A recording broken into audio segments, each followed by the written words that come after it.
Hello everyone and welcome back to Growing with God. Today, we are going to break down the verse Psalms chapter 116 verse 12, which reads, "What shall I render unto the Lord for all his benefits toward me?" So, what exactly are the benefits that King David is talking about here? Well, one very big benefit that God gives to his children is simply just ensuring their survival, as he does many things for us that we might not even notice to help us. For example, he may prevent us from getting sick, or give us food to eat, or even just creating peace in our homes, as we see in Proverbs chapter 16 verse 7, and all the way down to just simply ensuring that we wake up in the morning. We see in Psalms chapter 3 verse 5 that this is actually an act of God, not something that we do ourselves.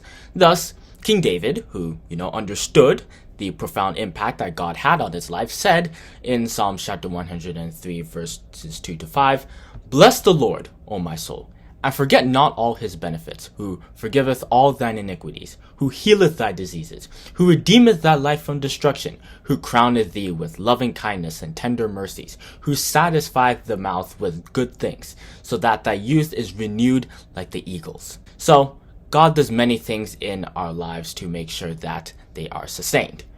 But another example of a benefit that God gives his children is protecting them from dangers as well. For instance, God may protect you from running into certain people that may pose a danger to you, and he may also, maybe just prevent you from experiencing job loss to make your life secure, or prevent accidents that may kill you, as well as also preventing spiritually evilly minded people from trying to lure you into sin. God does all of this for us without us even noticing. And it is why it was said in Lamentations chapter 3 verse 22, "It is of the Lord's mercies that we are not consumed, because his compassions fail not." However, I think the biggest benefit that God gives Christians is them simply believing in God, because the Bible tells us in places like 2 Thessalonians chapter 2 verse 13 and Psalms chapter 65 verse 4 that it is actually God that chooses us, and believing in him is an act of God.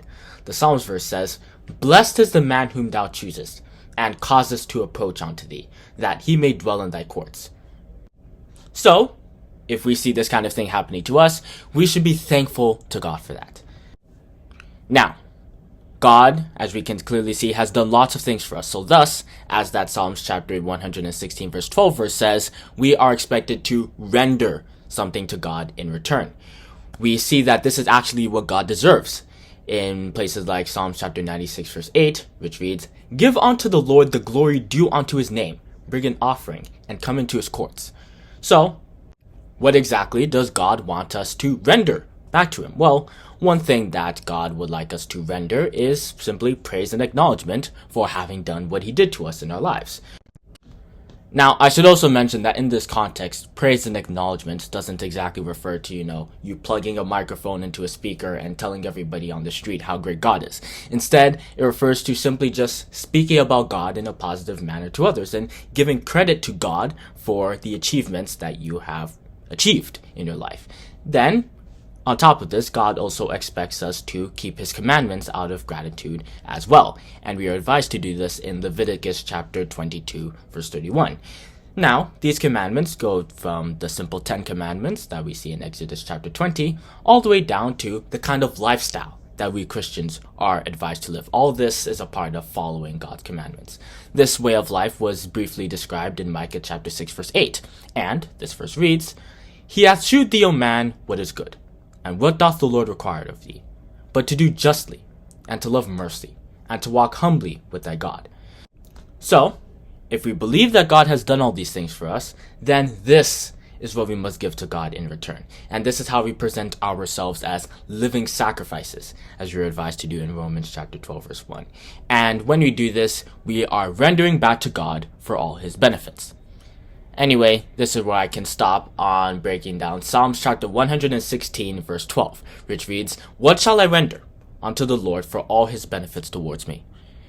But anyway, if you have enjoyed this video, it will be great if you hit those like and subscribe buttons down below, and also to hit that notification bell so you'll know when a new Growing with God video is released. Have a great day, and we'll see you in the next one.